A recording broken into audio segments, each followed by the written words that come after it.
জান আমার উপর কেন রাগ করছে? আমার সাথে এত শ্রদ্ধা সম্মান নিয়ে কথা বলতো কেমন লাগে বলো, নাহলে তো আমি এখনই আসতাম। ঠিক আছে। এখন আসলে আমার আর রোজা থাকবে না। জান আমার উপর কেন রাগ করছে? আমার সাথে এত শ্রদ্ধা সম্মান নিয়ে কথা বলতো কেমন লাগে বলো, নাহলে তো আমি এখনই আসতাম। আমার জাস্ট বুকটা ভেঙে গেছে। এইভাবে মানুষ বিজয় উদযাপন করে? আসল নাম মোহাম্মদ নজরুল ইসলাম, যাকে আপনারা চেনেন আসিফ নজরুল নামে।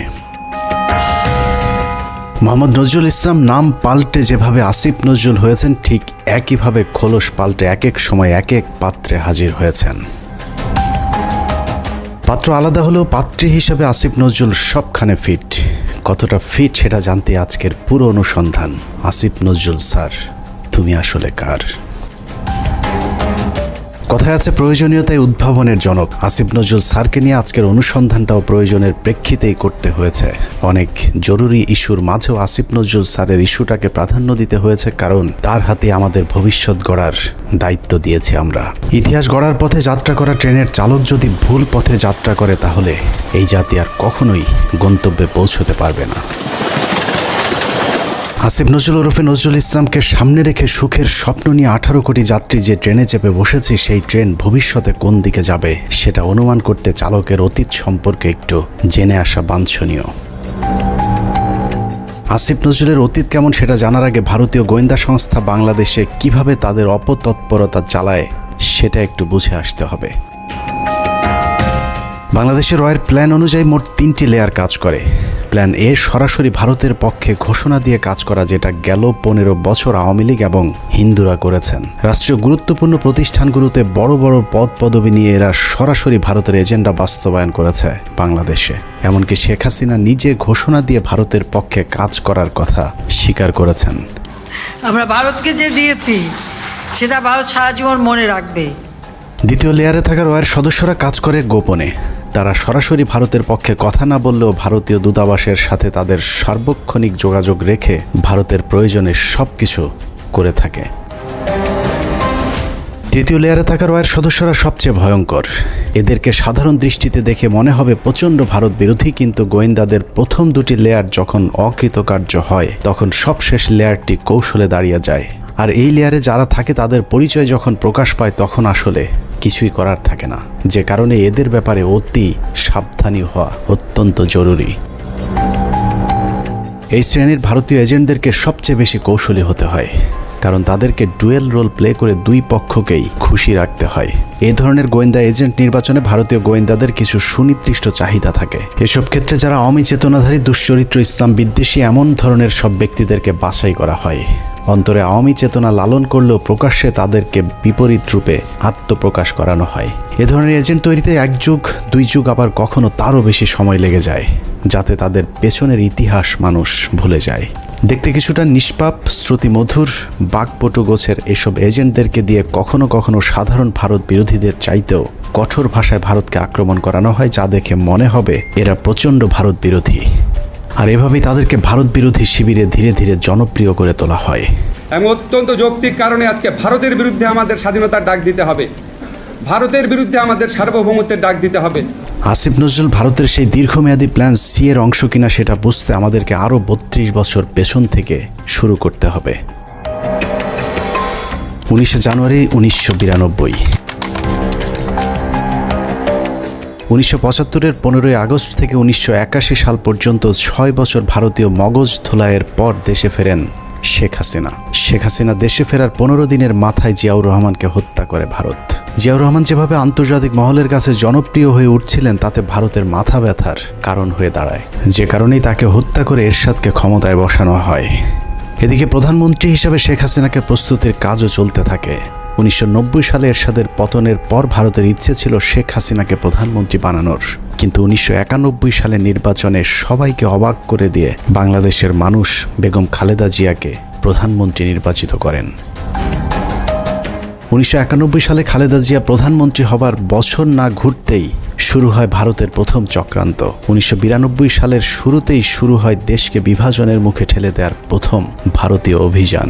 ভারতীয় চর জাহানারা ইমামকে সামনে রেখে প্রতিষ্ঠা করা হয় 71-এর ঘাতক দালাল নির্মূল কমিটি এ ঘাদানিক। শুরু হয় বিভাজনের রাজনীতি। শেখ মুজিবের সময়ে কথিত যুদ্ধাপরাধের মীমাংসিত একটি বিষয়কে সামনে এনে পুরো জাতিকে স্বাধীনতার পক্ষ আর বিপক্ষের দুই ভাগে ভাগ করে দেয়া হয়।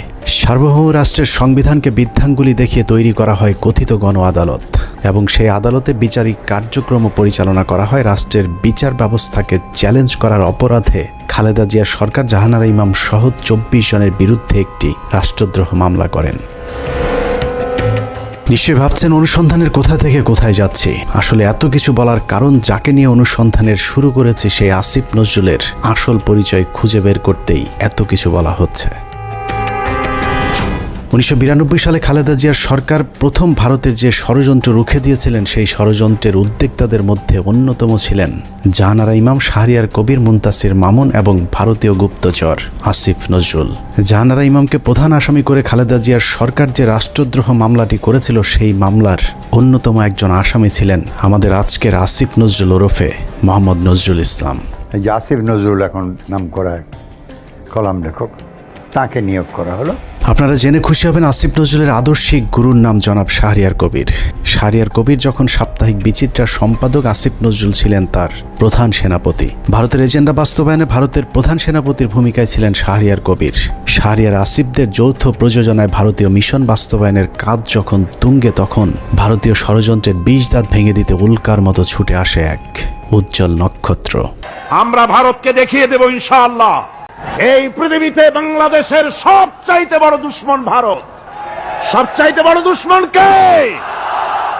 ফ্যামিলিয়নের বাঁশিওয়ালার মতো মাওলানা দেলোয়ার হোসেন সাঈদী যখন আ ক খ করে সারা দেশের মানুষকে ভারতীয় ষড়যন্ত্রের ব্যাপারে ঐক্যবদ্ধ করছিলেন, তখনই পদে আগুন জ্বলে যায় আসিফ নজরুল আর তার আধ্যাত্মিক গুরু শাহরিয়ার কবিরের। আমি আল্লাহর নামে কসম করে বলছি, আল্লাহ তোমার জাতের কসম, তোমার ইজ্জতের কসম, তোমার সম্মানের কসম, 1971 সনের এক ফোঁটা বালি বা কাদা আমার গায়ে লাগে নাই, লাগে নাই, লাগে নাই। ভারতের বিরুদ্ধে গর্জে ওঠা সাঈদী 80-র দশক থেকে এদেশের মানুষকে ভারতীয় ষড়যন্ত্রের বিষয়ে সচেতন করতে থাকেন। গল্প, কেচ্ছা কাহিনীর পরিবর্তে কোরআনে বিদ্যমান রাজনৈতিক এবং অর্থনৈতিক তফসিরের মধ্য দিয়ে নতুন ধারার কোরআনের মাহফিলের যাত্রা শুরু করেন আল্লামা দেলোয়ার হোসেন সাঈদী। বিড়ালের মতো 500 বছর বেঁচে থাকার কোনো লাভ নাই, সিংহের মতো 1 ঘন্টা বাঁচতে চাই। দলমত নির্বিশেষে সকলের কাছে সাঈদী যখন সমানভাবে সমাদৃত হয়ে উঠতে থাকেন, তখন 1989 সালে আসিফ নজরুল প্রথম ব্যক্তি যিনি তার পত্রিকার পৃষ্ঠা জুড়ে এক মিথ্যা সংবাদ ছাপান, যার শিরোনাম দেয়া হয় সাঈদী সমাচার, এক ধর্ম ব্যবসায়ীর উত্থান। বিশাল সেই সংবাদের কয়েকটি লাইন পড়লে আসিফ নজরুল কত বড় মাপের একজন মিথ্যুক, প্রতারক এবং হলুদ সাংবাদিক ছিলেন সেটার কিঞ্চিত প্রমাণ পেয়ে যাবেন। লেখার শুরুতেই সাংবাদিক আসিফ নজরুল লেখেন, মাওলানা দেলোয়ার হোসেন সাঈদী বিরোধী সাম্প্রতিক গণবিক্ষোভের মধ্য দিয়ে দেশে মওদুদিবাদ এবং ধর্ম ব্যবসার রাজনীতির অগ্রহণযোগ্যতা আবারও প্রমাণিত হয়েছে। সিলেট, ঢাকা, চট্টগ্রাম সহ দেশের বিভিন্ন স্থানে জামাতের মঞ্চনায়ক সাঈদীর বিরুদ্ধে স্বতঃস্ফূর্তভাবে জনমত গড়ে উঠেছে। পিরোজপুরের এই মাওলানার জীবনে বিতর্কের সূচনা আগে থেকেই। শর্ষিনা মাদ্রাসায় 5ম ক্লাসের ছাত্র থাকাকালীন অবস্থায় জামাত রাজনীতি সংশ্লিষ্ট থাকার সন্দেহে তাকে মাদ্রাসা থেকে বের করে দেওয়া হয়। তারপর তিনি লেখেন, শর্ষিনা মাদ্রাসার পর তিনি খুলনা আলিয়া মাদ্রাসায় ভর্তি হন। সে মাদ্রাসা থেকে তিনি কামেল পাশ আদৌ করেছেন কিনা এ নিয়ে দেশের আলেম সমাজের প্রচুর সন্দেহ রয়েছে। দেশের শতাধিক আলেম এ বিষয়ে সত্যতা প্রমাণের জন্য সাঈদীর প্রতি একাধিকবার চ্যালেঞ্জ ছুড়ে দিলেও দেলোয়ার হোসেন সাঈদী নাকি কখনোই সেই চ্যালেঞ্জ গ্রহণ করেননি। সাঈদীর ইসলাম শিক্ষার পরিপূর্ণতা নিয়ে প্রশ্ন থাকলেও তার কণ্ঠ চটলতা এবং শ্রোতা আকর্ষণ ক্ষমতা বরাবরই দ্বিধাহীনভাবে স্বীকৃত। বিভিন্ন টকশোতে ব্যক্তিগত আক্রমণ করার বিরুদ্ধে সবক দেয়া আসিফ নজরুল তার সেই লেখায় দেলোয়ার হোসেন সাঈদীকে চরমভাবে ব্যক্তিগতভাবে আক্রমণ করেছিলেন। তিনি লিখেছেন, বিভিন্ন সূত্রের দেয়া তথ্য অনুযায়ী স্বাধীনতা যুদ্ধের আগেই কণ্ঠ সম্পদকে অবলম্বন করে সাঈদী পিরোজপুরের গড়ের হাটে সুর করে আতর, তসবিহ, ধর্মীয় পুস্তক বিক্রি করে জীবিকা নির্বাহ করতেন। এরপর গুরুত্বপূর্ণ দুটি লাইন আছে, সেই লাইনগুলো আপনাদেরকে জানানোর আগে আসিফ নজরুল দেলোয়ার হোসেন সাঈদীকে নিয়ে সম্প্রতি একটি বক্তব্য দিয়েছেন, সেটা দেখে আসা যাক। একমাত্র দেলোয়ার হোসেন সাঈদী ছাড়া আমার জানা মতে আর কি, বাকি সবারই আপনার যতটুকু আমি পড়াশোনা করেছি ইনভলভমেন্ট ছিল। হঠাৎ করে দেলোয়ার হোসেন সাঈদীকে নির্দোষ দাবি করা আসিফ নজরুল 1986 সালে কি বলেছিল সেটা তার সেই লেখাতেই রয়েছে। আসিফ নজরুল প্রথম ব্যক্তি যিনি দেলোয়ার হোসেন সাঈদীকে যুদ্ধাপরাধী হিসেবে অভিযুক্ত করেছিলেন। তিনি লিখেছেন, সাঈদী স্বাধীনতা যুদ্ধের সময় পাক হানাদার বাহিনীর প্রত্যক্ষ সহযোগিতায় লিপ্ত ছিলেন। তিনি ধর্মের দোহাই দিয়ে গনিমতের মাল হিসাবে গড়েরহাট বন্দরের হিন্দু সম্প্রদায়ের বাড়িঘর লুট করেছেন এবং মদন নামে একজন হিন্দু ব্যবসায়ীর দোকান ঘর ভেঙে দিয়ে নিজের বাড়িতে নিয়ে গেছেন বলেও দাবি করেছেন আসিফ নজরুল। মুক্তিযুদ্ধের পর সাঈদী দীর্ঘ সময় পালিয়ে থাকেন এবং 10 বছর পর নাকি নিজ গ্রামে আসেন। পুরো লেখার শুরু থেকে শেষ পর্যন্ত পুরোটাই সাঈদী সম্পর্কে যা কিছু বলা হয়েছে সব ডাহা মিথ্যা। আর এই হচ্ছে আসিফ নজরুলের সাংবাদিকতার নমুনা। আসিফ নজরুল নিজের খোলস পাল্টানোর সময় মাঝে একবার এই লেখার ব্যাখ্যা দিয়েছিলেন, যেখানে তিনি বলেছিলেন শাহরিয়ার কবিরের দ্বারা প্রভাবিত হয়ে নাকি তিনি সাঈদী সম্পর্কে এসব লিখেছিলেন। কিন্তু এটা শুধু একটা চুরি কিংবা ছিনতাইয়ের ঘটনা নয়। এই লেখার মাধ্যমে দেলোয়ার হোসেন সাঈদীর বিরুদ্ধে যুদ্ধাপরাধের অভিযোগ উঠতে শুরু করে এবং তারই ফলশ্রুতিতে আওয়ামী লীগ সরকার দেলোয়ার হোসেন সাঈদীকে আটক করে এবং দীর্ঘ 1 যুগ জেলখানায় বন্দী থাকার পর শাহাদাত বরণ করেন দেশবরেণ্য এই আলেম। আসিফ নজরুলের এক লেখায় একজন নিষ্পাপ মানুষের জীবন কেড়ে নিয়েছে। অতএব দেলোয়ার হোসেন সাঈদীর হত্যাকাণ্ডের জন্য আসিফ নজরুল প্রত্যক্ষভাবে দায়ী। আসিফ নজরুল যে আগাগোড়া একজন চেতনাধারী লোক সেটা গণজাগরণ মঞ্চের সময়ও প্রমাণিত হয়েছে। আসিফ নজরুলের নাকের ডগায় গণজাগরণ মঞ্চের নামে বাংলাদেশের বিচার ব্যবস্থাকে গণধর্ষণ করা হলেও আসিফ নজরুল গণজাগরণ মঞ্চের ব্যাপারে একদম টু শব্দ পর্যন্ত করেননি। বস্তুত শাহবাগের গণজাগরণ মঞ্চ সেই আসিফ নজরুলদেরই ঘাতক দালাল নির্মূল কমিটির ফসল।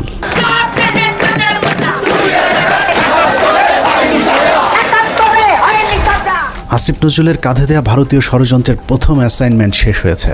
আসিফ নজরুল নিজেকে পাল্টে এখন ভারত বিরোধী আর আওয়ামী বিরোধী প্রমাণের চেষ্টা করে যাচ্ছেন। মাঝে হজ করে এসেছেন, রোজাও রাখেন, রোজার মাঝে পরকিয়া করতে গিয়ে কাপড়ও নষ্ট করেন। এখন তুমি বাসায় একা একা বসে আছো, তো যত্ন নিচ্ছে? যত্ন কিছু না, আমি খালি শুয়ে ঘুমাচ্ছি আর শুয়ে আছে। চলে আসো না কেন, দেখে যাও আমাকে। হ্যাঁ, আমাকে দেখে যাও। আমিও তো চাই। জ্বর আক্রান্ত অবস্থায় পড়ে আছো এখন। আমি আসলে ইয়ে তো কেউ থাকে না কেন তোমার পাশে এখন? আসো, এসে দেখে যাও আমাকে। আসতে চাই। তোমাকে স্বপ্ন দেখতেছিলাম। জান, আমার বউ কেন রাগ করছে আমার সাথে? এত শ্রদ্ধা সম্মান নিয়ে কথা বলতো কেমন লাগে বলো, নাহলে তো আমি এখনই আসতাম। চলে আসো, এখন তো আসবে না বাসায়। তোমার গাড়ি নাই? না, জানি না। এই তুমি আসো না, কেউ আসবে না এখন বাসার মধ্যে। একটু জানলেই লাগছে আসতে। আচ্ছা ঠিক আছে, এখন আসলে আমার রোজা থাকবে না। আরেকজনের বউয়ের জ্বরে সেবার হাত বাড়িয়ে দেওয়া সমাজসেবক আসিফ নজরুল যে এখনো ভারতীয় জ্বর, চলুন তার আরও প্রমাণ দেখা যাক।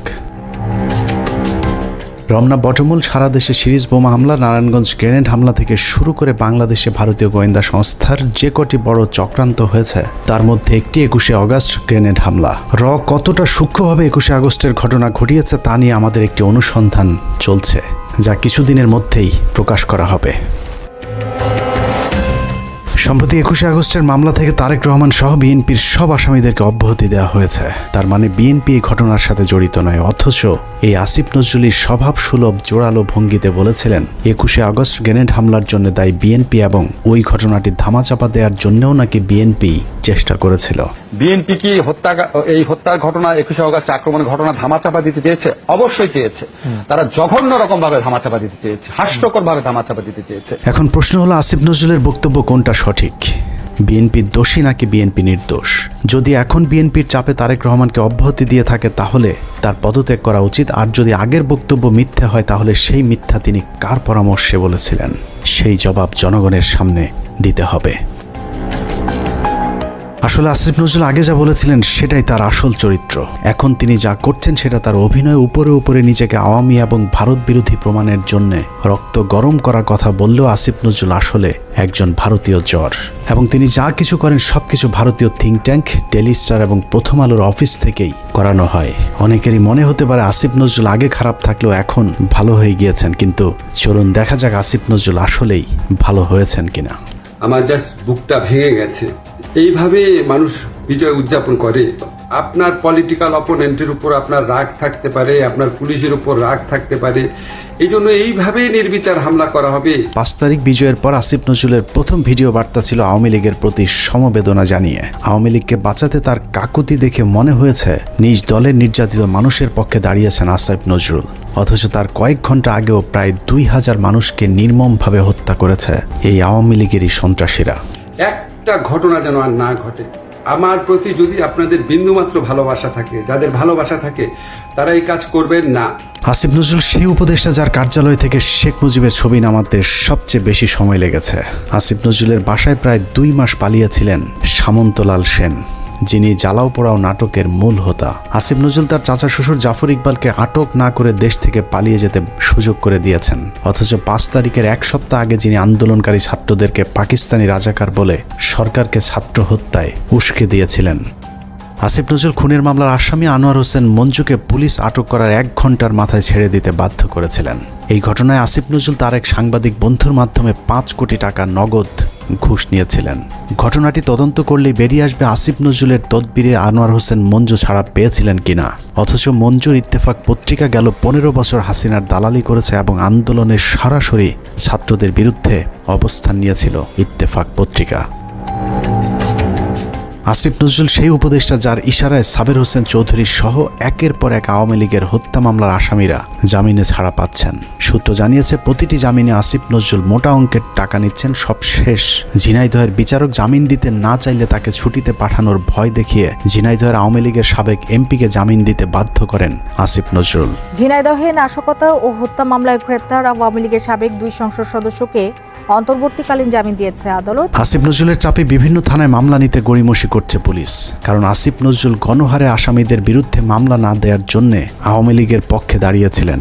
তার দাবি শত শত মানুষের বিরুদ্ধে মামলা দেয়া যাবে না।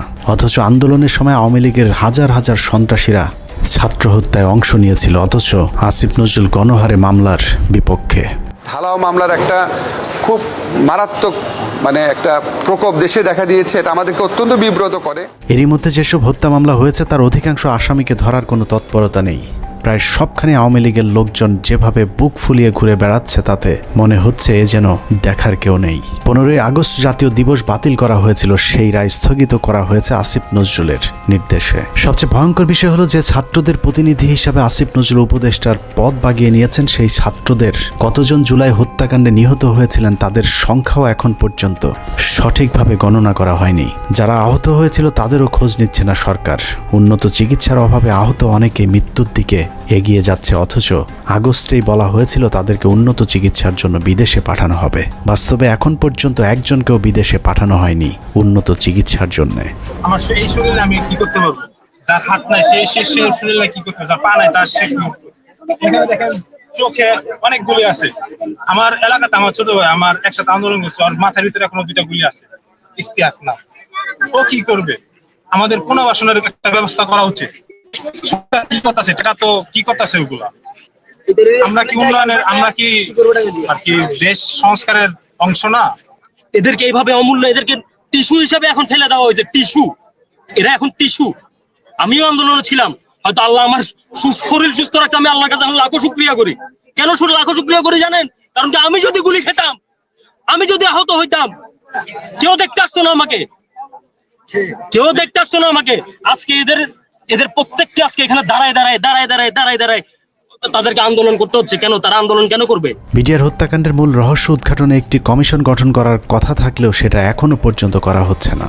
জানা যায় আসিফ নজরুলের প্রভাবে আটকে আছে বিডিআর হত্যাকাণ্ডের তদন্ত কমিটি গঠন।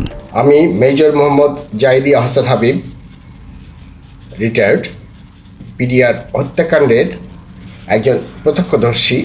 বহুদিন আগে থেকে শুনে আসছি বিডিআর হত্যাকাণ্ডের পুনর্বিচার শুরু হবে, কিন্তু আজ পর্যন্ত কোনো অগ্রগতি দেখতে পাইনি।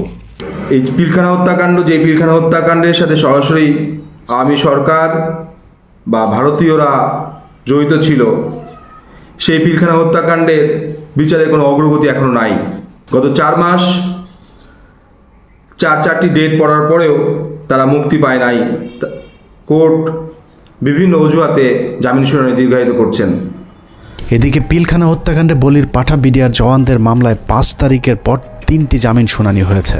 প্রথমটিতে আসিফ নজরুল পিপি নিয়োগ দেওয়ার সময় পায়নি। দ্বিতীয় শুনানির একদিন আগে পিপি নিয়োগ দেওয়া হলেও পিপি নাকি মামলার নথি দেখার সময় পাননি। আর তৃতীয় শুনানিতে নথি পড়ার জন্য আরও কয়েকদিন সময় চেয়েছেন রাষ্ট্রপক্ষ। এভাবেই হাইকোর্ট দেখানো হচ্ছে দেশপ্রেমিক জওয়ানদেরকে। 5 তারিখের পর এরই মধ্যে 2 জন বিডিআর জওয়ানের জেলখানায় রহস্যজনক মৃত্যু হয়েছে। এতে বিডিআরের অন্য সদস্যরাও আতঙ্কে আছেন বিডিআর হত্যাকাণ্ডের ঘটনা ধামাচাপা দিতে তাদেরকেও ধীরে ধীরে অসুস্থতার নামে হত্যা করা হতে পারে। একইভাবে তারেক রহমানের মামলাগুলোতেও নানাভাবে জটিলতা তৈরি করে রাখা হয়েছে। এখনও লুৎফুজ্জামান বাবরকে ছাড়ার কোনো খবর নেই। এক মহান দেশপ্রেমিক সেনা কর্মকর্তা মেজর জেনারেল রেজ্জাকুল হায়দারকে এখনও মামলার দোহাই দিয়ে জেলে আটকে রাখা হয়েছে। দেখে মনে হচ্ছে আসিফ নজরুল আর প্রথম আলোর জন্যই ছাত্ররা স্বাধীনতা এনেছিল। এখনও কয়েক হাজার আলেম জেলখানায় বন্দী। কৃত্রিম জটিলতা সৃষ্টি করে তাদের জামিন শুনানির সুযোগও দেওয়া হচ্ছে না। ডিজিটাল সিকিউরিটি অ্যাক্টের মামলায় হাসিনা সরকারের আমলে যারা জেলে গিয়েছিলেন তাদের অধিকাংশ এখনও পর্যন্ত জেলখানায় বন্দী আছেন। ভাবুন তো, তাদের জন্য কি স্বাধীনতা আসেনি? এখন প্রশ্ন হলো, বিদ্রোহী সরকারের বিদ্রোহী কাজী নজরুল ইসলামের ভূমিকায় অবতীর্ণ হওয়া আসিফ নজরুল তাহলে করছেটা কি? চলুন দেখা যাক আসিফ নজরুল কি করছে। 17 মে 2021। রাষ্ট্রীয় গুরুত্বপূর্ণ নথি অনুমতি ছাড়া ছবি তোলা ও সংগ্রহের অভিযোগে প্রথম আলোর জ্যেষ্ঠ প্রতিবেদক রোজিনা ইসলামকে শাহবাগ থানায় সোপর্দ করেছে স্বাস্থ্যসেবা বিভাগ। সাংবাদিক রোজিনা ইসলামকে কারাগারে পাঠিয়েছে ঢাকার সিএমএম আদালত। বাংলাদেশের ইতিহাসে প্রথমবারের মতো জাতীয় সংবাদপত্রের একজন সাংবাদিক চুরির দায়ে আটক হয়েছিল। চোরের নাম প্রথম আলোর সাংবাদিক রোজিনা ইসলাম। স্বাস্থ্য খাতে লুটপাট আর দুর্নীতির সাথে জড়িত রোজিনাকে মনে করা হয় স্বাস্থ্য খাতের মাফিয়া। রোজিনার ভাগ ছাড়া স্বাস্থ্য মন্ত্রণালয়ে কোনো প্রকল্প বাস্তবায়ন করা একদম অসম্ভব। মন্ত্রণালয়ে রোজিনার চেয়ে তার ভাই আর স্বামীর ক্ষমতা নাকি আরও অনেক বেশি। স্বাস্থ্য মন্ত্রণালয়ে কেউ তার কথার বাইরে গেলেই তার বিরুদ্ধে নিউজ করার হুমকি দিয়ে ঠান্ডা করে রাখা হয়। তাকে দিয়ে স্বাস্থ্য মন্ত্রণালয়ের সব স্বার্থ উদ্ধার করে থাকে প্রথম আলোর মতিউর রহমান। কিন্তু কথায় আছে, চোরের 10 দিন গৃহস্থের একদিন। বারবার ধান খেয়ে যাওয়া ঘুঘু রোজিনাকে বধ করা হয় 17 মে 2021 সালে। সচিব সাহেবের পাশে যে রুম আছে সেই রুমে তো ফাইল টাইল রাখা আছে। ওই রুমে ঢুকে ওই ফাইলের ছবিগুলো তুলতেছিল এবং কিছু ফাইল উনি নিজে নিয়েছিল। মন্ত্রণালয়ের একটি সূত্র জানিয়েছে, পুলিশ রোজিনাকে কাজের লোক মনে করে আটক করেছিল। কাজের লোকের মতো দেখতে রোজিনা কেন ফাইল ঘাটাঘাটি করছেন এটা চোখে পড়তেই পুলিশ তাকে আটকায়। পুলিশের কাছে বারবার নিজেকে সাংবাদিক পরিচয় দিলেও রোজিনার বেশভূষা দেখে পুলিশ তা বিশ্বাস করেনি। রোজিনা যতক্ষণে নিজেকে সাংবাদিক প্রমাণ করেছে ততক্ষণে মন্ত্রণালয়ের ঊর্ধ্বতন কর্মকর্তারা হাজির। তারা এসে দেখলো একজন ব্যক্তি ওখানে ফাইলের ছবি তুলতেছে এবং ফাইল কিছু নামিয়ে ব্যাগে ঢুকাইছে, শরীরেও ঢুকাইছে। রোজিনার পাজামার নিচ থেকে বের করা ফাইল দেখে সচিব উপসচিবদের মাথা ঘুরতে থাকে, কারণ এই ফাইল এমন এক চুক্তির যে চুক্তি বাংলাদেশ সরকার আমেরিকা এবং ভারতকে না জানিয়ে চীনের সাথে করেছিল। ভারতকে টাকা দিয়ে ফাইজারের টিকা না পেয়ে চীনের সিনোফার্মের টিকা কেনার চুক্তি করে বাংলাদেশ। সেই খবরেই ক্ষিপ্ত হয় ভারতীয় প্রথম আলো কর্তৃপক্ষ। চুক্তির বিষয়টি ভারতকে জানানোর জন্যই রোজিনাকে চুরি করে ফাইলের ছবি আনতে পাঠিয়েছিল মতিউর রহমান। কিন্তু পুলিশ দেখে চুক্তির সেই কাগজ রোজিনা তার ভেতরে ঢুকিয়ে ফেলেছিল। এই ফাইলগুলো ছিল টিকা সংক্রান্ত। আমরা যে রাশিয়ার সাথে টিকা চুক্তি করছি, চায়নার সাথে টিকার চুক্তি করছি। গ্যারান্টি দিয়ে বলে রাখলাম, প্রথম আলো রোজিনা সচিবালয় থেকে ফাইল চুরি করেছিল এবং এখানে এক ফোঁটাও মিথ্যে নেই। অথচ উপদেষ্টা হিসেবে আসিফ নজরুল প্রথম কার্যদিবসে রোজিনার মামলাটি খারিজ করে দেওয়ার আশ্বাস দেন। পরদিন মামলাটি খারিজ হয়ে যায়। প্রায় 3 বছর পর অফিসিয়াল সিক্রেটস অ্যাক্টে করা মামলা থেকে অব্যাহতি পেয়েছেন প্রথম আলোর বিশেষ প্রতিনিধি রোজিনা ইসলাম। 2019 সালের 1 নভেম্বর ঢাকার রেসিডেন্সিয়াল মডেল স্কুল অ্যান্ড কলেজে প্রথম আলোর কিশোর ম্যাগাজিন কিশোর আলোর বর্ষপূর্তি অনুষ্ঠানে বিদ্যুৎ পৃষ্ঠ হয়ে 9ম শ্রেণীর শিক্ষার্থী নাইমুল আবরার নিহত হন। ওই ঘটনায় আবরারের বাবা একটি হত্যা মামলা দায়ের করেন, যে মামলায় প্রথম আলোর সম্পাদক মতিউর রহমান সহ 10 জনের বিরুদ্ধে গ্রেপ্তারি পরোয়ানা জারি হয়েছিল। আবরারের বাবাকে ভয়ভীতি দেখিয়ে ক্ষমতার জোরে মামলাটি আগেই স্থগিত করে রেখেছিল প্রথম আলো। যাবতীয় মুভমেন্ট তাদের দ্বারা নিয়ন্ত্রিত ছিল। আমি যেটা মনে করি যে এর দায়ভার কিশোর আলোকে অবশ্যই নিতে হবে সুপ্রিম কোর্টের একটি সূত্র জানিয়েছে আসিফ নজরুলের নির্দেশে পুরো মামলাটি খারিজ করে দেওয়ার প্রক্রিয়াও প্রায় চূড়ান্ত করেছেন। আসিফ নজরুল আর মাস দুয়েক আইন উপদেষ্টা হিসেবে থাকলে প্রথম আলোর নামে আর কোনো মামলা আদালতে অবশিষ্ট থাকবে না। এখন প্রশ্ন হলো, আসিফ নজরুল কি শুধুই প্রথম আলোর সাংবাদিকদের বাঁচানোর জন্য উপদেষ্টা হয়েছেন? উনি কি জানেন এদেশে কত সাংবাদিক আওয়ামী লীগের বিরুদ্ধে কথা বলার কারণে দেশ ছেড়েছেন? এই প্রতিবেদন লেখা পর্যন্ত আইন মন্ত্রণালয়ের একজন পিওনও আমাদের কাউকে ফোন করার সময় পায়নি। উল্টো প্রথম আলোর বিরুদ্ধে আমরা কোনো কথা বললেই মতির পক্ষে হামলে পড়েছেন আসিফ নজরুল সহ তার কিছু উচ্ছিষ্টভোগী। আমি স্পষ্ট বলতে চাই যে প্রথম আলো পত্রিকা তাদের সামনে, ওখানে ডিবি মুনির ছিলেন এবং তার বস ছিলেন এই পুলিশের সাবেক আইজিপি, তিনি তখন ছিলেন ঢাকা মেট্রোপলিটনে, তিনি পুলিশ কমিশনার ছিলেন। তো ওনারা আমাকে একটু মনে করছিলেন হুজুর টাইপের মানুষ, হাবাগুবা টাইপের হয়তো এভাবে ভাবছিলেন, হাত করার পরেই আমাকে একটু দূরে দাঁড় করেছিলেন। ওখান থেকে আমি পরিষ্কার দেখতে পাচ্ছিলাম যে প্রথম আলো পত্রিকার আমাদের সামনে লেখা, এবং শিরোনামটা আমি দেখে ফেললাম, ওখানে লেখা আছে যে আমেরিকান এমবেসি ও ভারতের দূতাবাসে আক্রমণের পরিকল্পনায় চট্টগ্রাম থেকে এই জঙ্গিদেরকে গ্রেপ্তার, একদম হেডলাইন এটা। তো এরপর ধারাবাহিক যে ঘটনা ঘটলো, এই আমাকে রাতের গভীরে জিজ্ঞাসাবাদ করা হতো, বিভিন্ন সময় থেকে নিয়ে জিজ্ঞাসাবাদ করা হতো। আমার সাথে আমার স্কুলের আর দুজন টিচার ছিলেন, কখনো সম্মিলিত কখনো একা একা আমাদেরকে জিজ্ঞাসাবাদ করা হতো। আমার সাথে যেটা করছে সেটা আমি দেখছি যে ওনারা বিভিন্ন জিজ্ঞাসাবাদের সময় বিভিন্ন মিডিয়ার সাথে তারা পুরো আলাপ করতো। প্রথম আলোর বিরুদ্ধে নিরীহ মানুষকে জঙ্গি সাজানোর অভিযোগ নিয়ে 15 মিনিটসের পক্ষ থেকে একটি অনুসন্ধান করা হয়েছিল। গুরুতর সেই অভিযোগ তুলে ধরার পর আসিফ নজরুল প্রথম ব্যক্তি যিনি প্রথম আলোর পক্ষে ফেসবুকে পোস্ট করেছিলেন। একই অনুসন্ধানে ভারতীয় রয়ের সদস্য কালবেলার সন্তোষ শর্মার বিরুদ্ধেও গুরুতর সব অভিযোগ করেছিল বাংলাদেশের শীর্ষস্থানীয় কয়েকজন আলেম। সেই ঘটনাকে কেন্দ্র করে ভুক্তভোগীরা কালবেলা কার্যালয়ে অভিযোগ দিতে চাইলে আসিফ নজরুল তথ্য মন্ত্রণালয়কে চাপ দিয়ে বিক্ষোভকারীদের বিরুদ্ধে একটি বিজ্ঞপ্তি দেন। তথ্য মন্ত্রণালয় সেই বিজ্ঞপ্তি দেওয়ার পর আসিফ নজরুল সেই বিজ্ঞপ্তি শেয়ার করে আমাদেরকে হুমকি দেন, যদিও সংশ্লিষ্ট মন্ত্রণালয়ের উপদেষ্টা নাহিদ ইসলামও সেই বিজ্ঞপ্তি শেয়ার করার প্রয়োজন মনে করেননি। প্রশ্ন হলো, আসিফ নজরুলের আগ বাড়িয়ে কেন সেই বিজ্ঞপ্তি শেয়ার করতে হলো? আসিফ নজরুল এবং প্রথম আলোর প্রভাব কতটা শক্তিশালী সেটা বুঝতে দুটি ঘটনা তুলনা করা যাক। ডক্টর মোহাম্মদ ইউনূসের সরকার গঠনের পর ব্রিগেডিয়ার জেনারেল এম সাখাওয়াত সরকারের মুখপাত্রের ভূমিকায় ছিলেন। এটা অনেক বড় পার্টি এবং I have lot of respect for Awami League.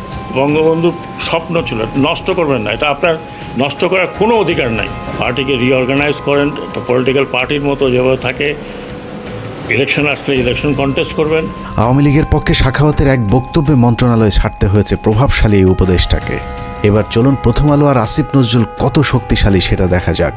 5টা মিনিটের লেগে তুই খালি একটু আয়া পর, তোরে মাইরা আমি ঘুমামু ভাই, আমার ঘুম হয় না, তোরে মাইরা ঘুমামু, তুই একটু আয় ভাই, তুই নিশুজা দাদা, তোর মায়ে ঘুমায়, তোর মায়ে। নাটক চলচ্চিত্রের মাধ্যমে পরকীয়া সমকামিতা থেকে শুরু করে ইসলাম বিদ্বেষ, সমাজ ধ্বংসের অন্যতম মাস্টার মাইন্ড মোস্তফা সরোয়ার ফারুকী। মোস্তফা সরোয়ার ফারুকী সংস্কৃতি উপদেষ্টা হিসেবে শপথ নেয়ার পর দেশের শতভাগ মানুষ তীব্র প্রতিবাদ জানিয়েছিল। তারপরেও ফারুকীকে সরানো যায়নি, কারণ আসিফ নজরুল এবং প্রথম আলোর যুগ্ম সম্পাদক আনিসুলের অনেক পুরাতন নারী সাপ্লায়ার মোস্তফা সরোয়ার ফারুকী। আসিফ নজরুল দাবি করেছেন তিনি ফারুকীর উপদেষ্টা হবার বিষয়ে কিছুই জানেন না, কিন্তু আমাদের হাতে আসা তথ্য বলছে আসিফ নজরুল ফারুকীর অনেক পুরাতন বন্ধু। প্রায় এক যুগ আগে ফারুকী এবং তিশার বিয়েতে হাতে গোনা যে কজন মানুষ দাওয়াত পেয়েছিলেন, আসিফ নজরুল সেই ভাগ্যবানদের মধ্যে একজন। মোস্তফা সরোয়ার ফারুকীর মন্ত্রণালয়টিও আসিফ নজরুলের নিজে ছেড়ে দেয় মন্ত্রণালয়। এবার প্রশ্ন আসতে পারে, ফারুকীর সাথে আসিফ নজরুলের সম্পর্ক আছে ঠিক আছে, কিন্তু প্রথম আলোর সাথে ফারুকীর সম্পর্কটা আসলে কি? এটাই আজকের অনুসন্ধানের সবচেয়ে গুরুত্বপূর্ণ বিষয়। আসিফ নজরুলের মতো হানি ট্র্যাপে পড়ে যারা প্রথম আলোর হয়ে কাজ করতে বাধ্য হন, তাদের জন্য প্রথম আলোর সবচেয়ে বড় ফাঁদ হচ্ছে মেরিল প্রথম আলো, এবং সেই সাথে সম্প্রতি যোগ হয়েছে চরকি নামে আরেকটি প্রথম আলোর ওটিটি প্ল্যাটফর্ম। চরকি নামক ওটিটির চক্করে ফেলে বিভিন্ন নায়িকার মডেলদের ক্যারিয়ার গড়ে দেওয়ার লোভ দেখে আসিফ নজরুলদের মতো খদ্দের সংগ্রহ করে প্রথম আলো। নায়িকা মডেলদের সাথে বিশেষ মুহূর্তের ভিডিও ধারণ করে আজীবনের জন্য জিম্মি করা হয় রাষ্ট্রের বিভিন্ন গুরুত্বপূর্ণ পদে থাকা ব্যক্তিদেরকে। এই ফাঁদ তৈরিতে সবচেয়ে গুরুত্বপূর্ণ ভূমিকা পালন করে রেদওয়ান রনি আর মোস্তফা সরোয়ার ফারুকী, যার আড়ালে থেকে সব কলকাঠি নাড়েন প্রথম আলোর সাংবাদিক আনিসুল হক। মোস্তফা সরোয়ার ফারুকীর মতো একজন লম্পট কিভাবে উপদেষ্টা হলেন সে বিষয়ে সিদ্দিকুর রহমানকে প্রশ্ন করা হয়েছিল। প্রশ্ন করতে অভিনেতা সিদ্দিকুর রহমান বলেন, সবই ভারতের খেলা। রিহাবে আছিল ফারুক, এটা তো জানি আমি। যখন রিহাবে ছিল তো অহংকার খাইনিও জানি আমি। এটা ইউনিভার্সাল ট্রুথ।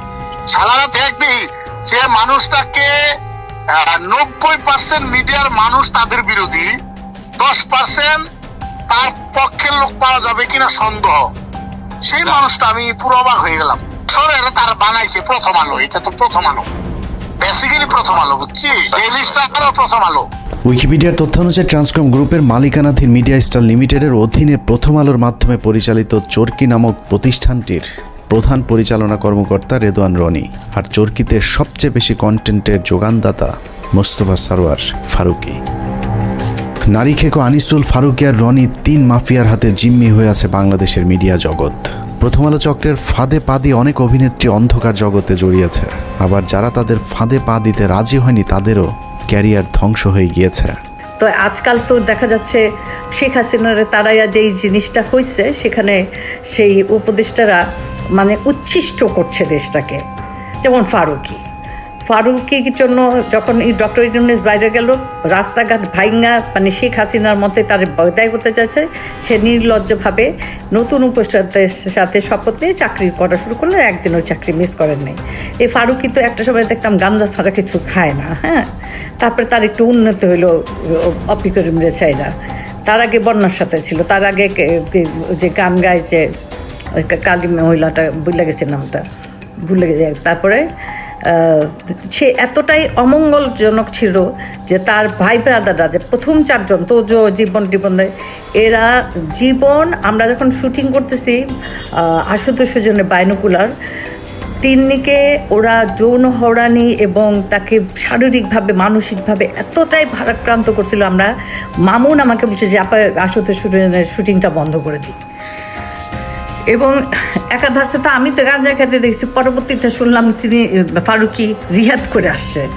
এটা আমার কথা না, এটা একদম আপনারা যারা ভীষণভাবে ওনার সাথে সম্পৃক্ত সিদ্দিক ওরা এখনও বলতেছে যাচ্ছা গেল। এই ফারুকীর কর্মকাণ্ড শুনবেন। আমি রাজীব নামে ওদের তখন বাচ্চা 69-এর সময় একটা এডি খারাপ একটা কথা বলছে, আমি বললাম যে এই কথাটা তোমার মুখে মানায় না, তুমি কেন বললে যে এখান থেকে শিখছে। আমি উদাহরণস্বরূপ ওইখানকার এডি দিনে বললাম তোজু এইটা ওইটা।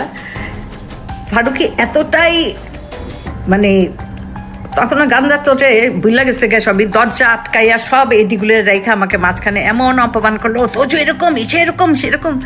আমি না হতভম্ব হয়ে গেলাম। ওর এইটুকু মাথা ছিল না তখন, নন ম্যাট্রিক বা ম্যাট্রিক হইলে যা হয়, পড়াশোনার তো মানে গদ বাধা কিছু নেই। পটেনশিয়াল কি দিছে, 3 সাম 4 সাম, তারপরে মানে যা তা আর কি। আবার আমারটা সময় পরকিয়া, এখন আমার প্রেমের কথা বলতেই পারে। তো আগে বলবো আপনারা উচ্ছিষ্ট করেন না দেশটাকে। ফারুকী আমি মেনে নিলাম, অনেক শিল্পী তোমাকে বাধাই দিয়েছে। এভাবে প্রথম আলো কেন্দ্রিক এক সিন্ডিকেট গড়ে উঠেছে মিডিয়া পল্লীতে, যাদেরকে সুবিধা দিতে আসিফ নজরুলের মাধ্যমে ফারুকীকে উপদেষ্টা বানিয়েছে প্রথম আলো। যে কারণে হানি ট্র্যাপের শিকার আসিফ নজরুল সারা জীবন গণতন্ত্রের পক্ষে কথা বলেও গোটা দেশের মানুষের মতামতকে উপেক্ষা করে ফারুকীকে উপদেষ্টা করে রাখতে বাধ্য হন। বর্তমান সরকারের প্রথম আলো চক্রের আরেক গুরুত্বপূর্ণ সদস্য প্রধান উপদেষ্টার প্রেস সেক্রেটারি শফিকুল আলম। 5 আগস্টের আগে কখনো শফিকুলের নাম কেউ শুনেছেন কিনা তার সন্দেহ আছে। তারপরেও 15 বছর হাসিনার বিরুদ্ধে চুপ থাকা শফিকুল হঠাৎ করেই রং পাল্টে হয়ে গেলেন বিদ্রোহী সাংবাদিক। ডক্টর মোহাম্মদ ইউনূসের ভারত বিরোধী পলিসির কারণে শফিকুল আলম এখন ভারতের বিরুদ্ধে কথা না বললেও তিনি সরকারের ভেতরে বসেই ভারতের এজেন্ডা বাস্তবায়ন করছেন।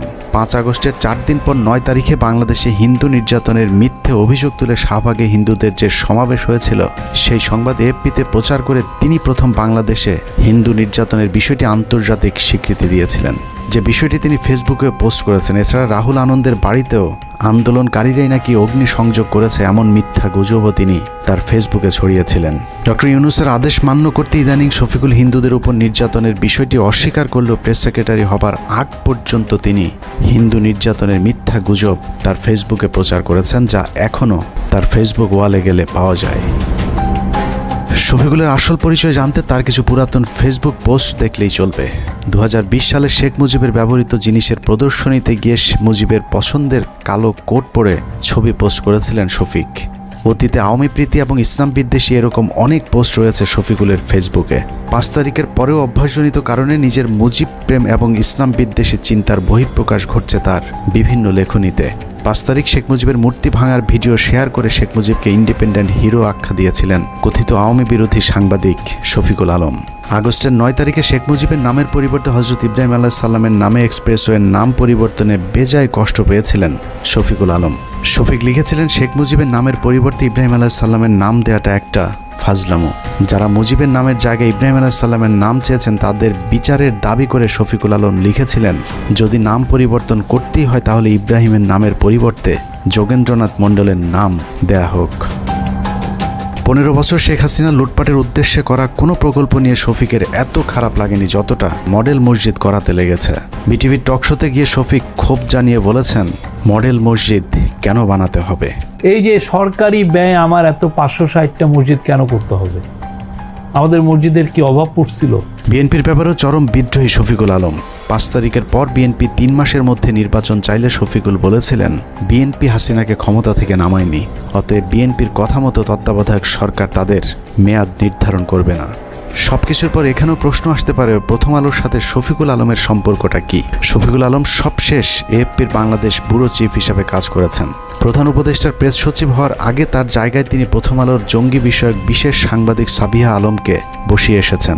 যেই সাবিহার বিরুদ্ধে 15 মিনিটসের অনুসন্ধানে দেখানো হয়েছিল কিভাবে তিনি মেজর জিয়াউল হকের বাবাকে হুমকি দিয়ে মিথ্যে জবানবন্দি নিয়েছিলেন।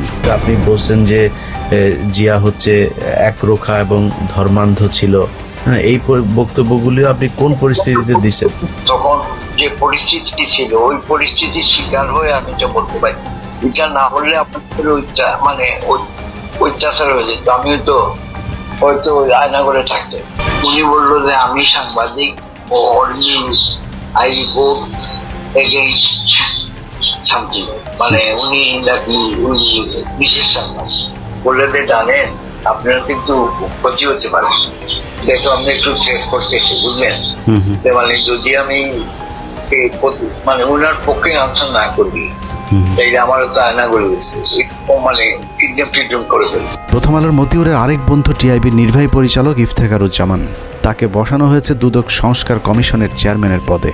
75 বছর বয়সী ইফতেখারুজ্জামান এক স্বৈর শাসক হিসেবে নিজের পদ আঁকড়ে বসে আছেন টিআইবিতে, যেখানে তার নিজের বিরুদ্ধে অভিযোগ রয়েছে টিআইবির রিপোর্ট জালিয়াতির। যেহেতু সরকারের সাথে ডক্টর ইফতেখারুজ্জামান বা টিআইবির যে নির্বাহী পরিচালক, ওনার সাথে কিন্তু সরকারের উচ্চ পর্যায়ে একটা ধর্মমরম বা যোগাযোগ আছে। বিশেষ করে তখনকার প্রধানমন্ত্রী খুব প্রভাবশালী উপদেষ্টা জনাব এসটি ইমাম ও ঘর বলা যায় উনি খুব স্নেহভাজন ছিলেন।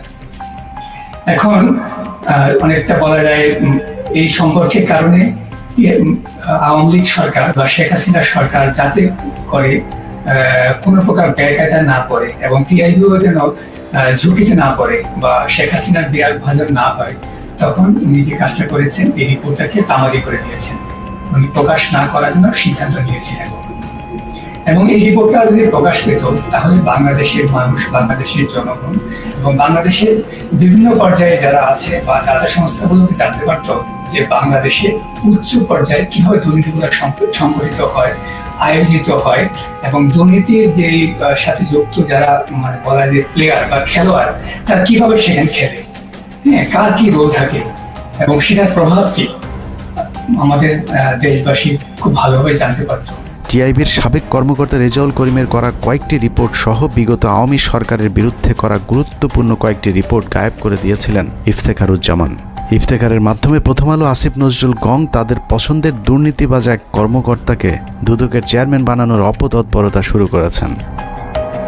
ইফতেখারুজ্জামানের নেতৃত্বে সংস্কার কমিশনের নামে কালক্ষেপণ করে দুর্নীতিবাজদের সম্পত্তি বিক্রি এবং হস্তান্তরের সুযোগ করে দেওয়া হয়েছে, অথচ অত্যন্ত সৎ এবং নীতিবান হিসেবে পরিচিত সাবেক বিচারক মোতাহার হোসেনের নাম প্রস্তাব করা হলেও আসিফ নজরুল সেটা আটকে রেখেছেন, কারণ মোতাহার হোসেনকে তিনি তারেক রহমানের ঘনিষ্ঠজন মনে করেন।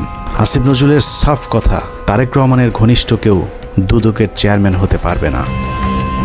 একাত্তর টিভির টকশো রিজার্ভ আলোচক জঙ্গি বিশেষজ্ঞ ভারতীয় আরেক রয়ের এজেন্ট ডেইলি স্টারের সাংবাদিক গোলাম মর্তুজা 2018 সালে নির্বাচনের আগেও তারেক রহমান আর খালেদা জিয়াকে জঙ্গিদের নেতা বলা মর্তুজা হঠাৎ করে আওয়ামী বিরোধী ভিডিও আপলোড করা শুরু করেন ইউটিউবে। সেখান থেকে প্রথমে ডেইলি স্টার, সবশেষ আসিফ নজরুল মাহফুজ আনামের তদবিরে যুক্তরাষ্ট্রের প্রেস সেক্রেটারির পদ বাগিয়ে নিয়েছেন আওয়ামী এই সাংবাদিক। আর এর সবকিছুই হচ্ছে ভারতীয় চক্র প্রথম আলো ডেইলি স্টারের পরামর্শে। হঠাৎ করে রং পাল্টানো গোলাম মর্তুজা আওয়ামী লীগের দালালিটা পুরোপুরি এখনও ছাড়তে পারেননি। দুদিন আগেও গোলাম মর্তুজা ডিবিসির টক শোতে বলেছেন সরকার শেখ মুজিবকে জাতির পিতা না মানলেও শেখ মুজিব নাকি আরও শক্তিশালী হয়ে ফিরে আসবেন বাংলাদেশে।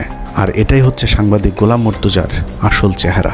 বঙ্গবন্ধু জাতির জনক হিসেবে যেভাবে ছিল সেভাবে থাকতে দিলেই সবচেয়ে ভালো হতো। বঙ্গবন্ধুকে ব্যবহার করা হয়েছে, সেই বঙ্গবন্ধুর আরেকবার মূল্যায়ন হবে এদেশে। এভাবেই প্রথম আলোর সব আওয়ামী চেতনাধারী বুদ্ধিজীবীদেরকে সরকারের গুরুত্বপূর্ণ সব জায়গায় বসিয়ে প্রথম আলো আর ভারতের অবস্থানকে শক্তিশালী করছেন আসিফ নজরুল। আসিফ নজরুল যে মন থেকেই সবকিছু করছেন তা নয়, অনেক কিছু সে না চাইলেও করতে হচ্ছে, কারণ আসিফ নজরুল অনেক আগে থেকেই তার আলু আরেকজনের ক্ষেতে বর্গা দিয়ে রেখেছেন। এই আলুর দোষে পুরো আইন মন্ত্রণালয় এখন আওয়ামী লীগ দখলে নিয়েছে। আসিফ নজরুল যেন নীরব এক দর্শক। বিষয়টা একদমই হাস্যকর নয়। আপনি কি জানেন আসিফ নজরুলের ব্যক্তিগত সহকারীকে? আসিফ নজরুলের ব্যক্তিগত সহকারী হচ্ছেন শামসুদ্দিন মাসুম, যিনি তত্ত্বাবধায়ক সরকার ব্যবস্থা বাতিলের মূল হোতা সাবেক প্রধান বিচারপতি ABM খায়রুল হকের ব্যক্তিগত সহকারী ছিলেন। নরেন্দ্র মোদীর সবশেষ নির্বাচনে জয়ী হবার পর শেখ রেহানার সাথে সফর সঙ্গী হয়েছিলেন আসিফ নজরুলের পিএস শামসুদ্দিন মাসুম। আপনার কাছে নিশ্চয় অবাক লাগছে যে খায়রুল হকের কারণে বাংলাদেশের সব সংকটের সূচনা তার পিএস কিভাবে আসিফ নজরুলের পিএস হয়। শুধু পিএস নয়, আইন মন্ত্রণালয়ের সব কলকাঠি নাড়ছেন শামসুদ্দিন মাসুম। আসিফ নজরুলকে ভাঙিয়ে মাসুম এরই মধ্যে শুরু করেছেন ব্যাপক চাঁদাবাজি। মাসুমের বিরুদ্ধে অভিযোগ উঠেছে রেবেকা মোহাম্মদ মিমি নামে এক নারীকে বিয়ের আশ্বাস দিয়ে গর্ভে সন্তান দিয়ে ছুঁড়ে ফেলার। স্থানীয় একটি পত্রিকায় মিমি অভিযোগ করেছেন মাসুমকে বিয়ের জন্য চাপ দিলেও তিনি আইন উপদেষ্টা আসিফ স্যারের ভয় দেখাচ্ছেন। মিথ্যে মামলা দিয়ে মিমিকে জেলে ঢুকানোর হুমকিও দিচ্ছেন আসিফ নজরুলের ব্যক্তিগত সহকারী শামসুদ্দিন মাসুম। মাসুম যাই করুক, আসিফ নজরুলের আসলে কিছু করার নেই, কারণ তিনি মাসুমের কাছে জিম্মি। আসিফ নজরুল কেন মাসুমের কাছে জিম্মি সেটা বের করতে পারলেই আজকের পুরো অনুসন্ধানের মূল রহস্য বেরিয়ে আসবে। শামসুদ্দিন মাসুম আসিফ নজরুলের ঘনিষ্ঠ হবার আগে আইন মন্ত্রণালয়ের আরেক কর্মকর্তা উম্মে সরাবন তহুরাকে আসিফ নজরুলের কাছে পাঠিয়েছিলেন। কিন্তু উম্মে তহুরা যে শামসুদ্দিন মাসুমের বেড পার্টনার সেটা আসিফ নজরুল একেবারেই জানতেন না। যতদিনে জেনেছেন ততদিনে আসিফ নজরুলের গোপন ভিডিও তহুরার হাতে। সেই ভিডিওর ভয় দেখিয়ে আসিফ নজরুলের পিএসের চেয়ারে বসানো হয়েছে শামসুদ্দিন মাসুমকে। আইন মন্ত্রণালয়ে আসিফ নজরুলের চেয়ার বড় হলেও ক্ষমতায় মাসুম আর তহুরা সবার চেয়ে উপরে, আর তাদেরকে দিয়ে প্রথম আলো আওয়ামীপন্থী কর্মকর্তাদেরকে গুরুত্বপূর্ণ সব পদে বসিয়ে যাচ্ছেন। এখানে প্রশ্ন আসতে পারে, তহুরা মাসুমের সাথে প্রথম আলোর সম্পর্কটা কি? আসিফ নজরুলকে হানি ট্র্যাপে ফেলা উম্মে তহুরা ছিলেন প্রথম আলোর সাংবাদিক। এ ধরনের অভিযানে কাজে লাগাতেই প্রথম আলো তহুরাকে জুডিশিয়াল সার্ভিসে চাকরি নিয়ে দিয়েছিলেন। অনেকদিন আগে প্রথম আলো রয়ের রোপণ করা সেই গাছে এখন ফল ধরতে শুরু করেছে, আর আসিফ নজরুল সেই ফলের ছুঁড়ে ফেলা বিচির মতো অসহায়। মাসুমের মাধ্যমে আসিফ নজরুল তার নিয়োগ বদলি বাণিজ্য চালিয়ে যাচ্ছেন। সূত্র জানিয়েছে আসিফ নজরুল তার স্ত্রীকে আমেরিকা পাঠানোর প্রস্তুতি নিয়েছেন এবং 5 তারিখের পর থেকে দুহাত ভরে টাকা কামাচ্ছেন এবং সেই টাকা যুক্তরাষ্ট্রে পাচার করবেন বলেও তার এক ঘনিষ্ঠ সূত্র জানিয়েছেন। এরই মধ্যে তার ঘনিষ্ঠ এক সাংবাদিকের মাধ্যমে $1.3 মিলিয়ন দিয়ে বাড়ি কেনার চেষ্টা করছেন আসিফ নজরুল। আপনি সংস্কার আমার তো এই সংস্কারের প্রতি আর কোনো বিশ্বাস নাই। তো আসিফ নজরুল, আপনি এত ছাত্রদের নিয়ে এত চিল্লাপাল্লা করেন, হই হুড়স্থুল করেন যে সংস্কার করে নাকি উল্টাইয়া দিবেন, তো আপনি 23 জন বিচারপতি নিয়োগ দিচ্ছেন কেন? এই সংস্কারটুকু না করে 23 জন বিচারপতি নিয়োগ দিচ্ছেন কেন? এভাবেই চলছে আসিফ নজরুলের সংস্কার। একদিকে ভারতীয় গোয়েন্দাদের শাখা অফিস ডেইলি স্টার প্রথম আলোর এজেন্টদেরকে বিভিন্ন জায়গায় বসানো হচ্ছে, অন্যদিকে আওয়ামী লীগকে বাঁচানোর সব চেষ্টা চালিয়ে যাচ্ছেন আসিফ নজরুল। মাঝখানে যে স্বপ্ন নিয়ে মানুষ জীবন দিল তাদের সেই স্বপ্ন অঙ্কুরেই বিনষ্ট হবার পথে। তারপরেও আমাদের দেশের কিছু মানুষ স্বপ্ন দেখে আসিফ নজরুলের হাত ধরে এই দেশ সিঙ্গাপুর হবে। তাদের সাথে আমিও একটু স্বপ্ন দেখতে চাই, আর সেই স্বপ্ন বাস্তবায়ন করতে হলে বাস্তবেও কিছু একটা হতে হবে। কিন্তু আসলেই কি বাস্তবে কিছুই হচ্ছে? আসিফ নজরুল সারা জীবন প্রবাসীদের জন্য মায়া কান্না করে আসলেও কার্যত প্রবাসীদের জন্য কোনো পদক্ষেপ নেওয়া হয়নি, অথচ সেই মন্ত্রণালয়টি এখন তার অধীনেই। এখনও সৌদি, মালয়েশিয়া, সিঙ্গাপুর সহ মধ্যপ্রাচ্যে যেতে আগের মতোই বাড়তি টাকা গুনতে হয়। এখনও কেউ মারা গেলে তাদের লাশ আনার টাকাটাও ওই পরিবারগুলোর জন্য বোঝা হয়ে দাঁড়ায়। সারা বছর ভারতের বিরুদ্ধে কথা বলে বিডিআর হত্যাকাণ্ড ধামাচাপা দেওয়ার চেষ্টা করছে আসিফ নজরুল। বিডিআর জওয়ানদের ছাড়ার কোনো ব্যবস্থা নেই। আওয়ামী বিচারকেরা এখনও পর্যন্ত তাদের বিচার কার্য চালিয়ে যাচ্ছেন। আওয়ামী লীগ আমলে জেলে যাওয়া রাজনৈতিক বন্দীরা এখনও জেলে পচে মরছেন, অথচ আসিফ নজরুলের কোনো ভ্রুক্ষেপ নেই। তারেক রহমানের বিরুদ্ধে মামলাগুলোর ক্ষেত্রে আইনের দোহাই দিয়ে আটকে রাখা হয়েছে। মাহমুদুর রহমানের মতো বিপ্লবীকে আইনের দোহাই দিয়ে জেলে ঢোকানো হয়েছে। কথায় কথায় আইন শেখানো আসিফ নজরুলকে উত্তর দিতে হবে কোন আইনে শেখ হাসিনাকে ক্ষমতা থেকে সরানো হয়েছে। আসিফ নজরুল উপদেষ্টাই বা হয়েছেন সংবিধানের কোন ধারায়? পুলিশ ধরার পর 3 হত্যা মামলার আসামি মুন্নি শাহ কোন আইনে ছাড়া পেলেন? রাতের আধারে আনোয়ার হোসেন মঞ্জুর কাছ থেকে 5 কোটি টাকা নিয়ে তারপর তাকে ছাড়তে বাধ্য করা সংবিধানের কত নম্বর অনুচ্ছেদে বর্ণিত আছে? আইন উপদেষ্টার চাচা শ্বশুর হলেই কি হত্যা মামলার ওয়ারেন্টের আসামিকে বিদেশে পাঠিয়ে দেওয়া যায়? তাহলে জাফর ইকবালকে আসিফ নজরুল কোন আইনে পালিয়ে যেতে সাহায্য করেছেন? সারা দেশে হত্যা মামলার আসামিরা নির্দ্বিধায় কোন আইনের বলে ঘুরে বেড়াচ্ছেন? বাংলাদেশের সংবিধানের কোন ধারায় তাদেরকে বাঁচানো হচ্ছে? পরিস্থিতি দেখে মনে হচ্ছে প্রথম আলোর তত্ত্বাবধানে সরকারের একটি অংশ আওয়ামী লীগকে বাঁচানোর আপ্রাণ চেষ্টা চালিয়ে যাচ্ছে। এত কিছুর পরও বিএনপি জামায়াতের এক শ্রেণীর নেতারা প্রথম আলো ডেইলি স্টারকে বাঁচাতে তাদের পাশে গিয়ে দাঁড়িয়েছে, অথচ 15 বছরে বাংলাদেশকে জঙ্গি রাষ্ট্র বানানোর কারিগর এই প্রথম আলো। শুধু বাংলাদেশ নয়, খালেদা জিয়া এবং তারেক রহমানকে জঙ্গিদের নেতা হিসাবে সারা পৃথিবীর কাছে তুলে ধরেছে এই প্রথম আলো ডেইলি স্টার। 2024 সালে বলে রাখলাম, প্রথম আলোকে ভারতমুক্ত করতে না পারলে এদেশকে আবারও ভুগতে হবে। সমস্যা হলো যেদিন বুঝবেন সেদিন আর কিছুই করার থাকবে না। ভারত আর আওয়ামী লীগ যদি আরেকবার সুযোগ পায় তাহলে এই দেশকে আর কখনোই স্বাধীনতার সূর্য দেখতে দেওয়া হবে না। কে কোন দল করে জানি না, শুধু এতটুকুই বলবো, প্রথম আলোর পক্ষে যে কথা বলবে সেই ভারতীয় দালাল। অতএব প্রথম আলো আর স্বাধীনতা একসাথে বাংলাদেশের মানচিত্রে থাকতে পারে না। এটা কোনো পত্রিকা নয়, এটা ভারতীয় গোয়েন্দা সংস্থার বাংলাদেশি একটি শাখা। আমরা কোনো পত্রিকা বন্ধ চাই না, কিন্তু প্রথম আলোর বিরুদ্ধে যে মানুষ হত্যার ভয়াবহ অভিযোগ উঠেছে তার বিচার যতদিন না হবে ততদিন তাদের বিরুদ্ধে আমাদের যুদ্ধ চলবে। তাদের পাশে যে দাঁড়াবে তাকেই শত্রু হিসেবে চিহ্নিত করা হবে। আল্লাহ হাফেজ।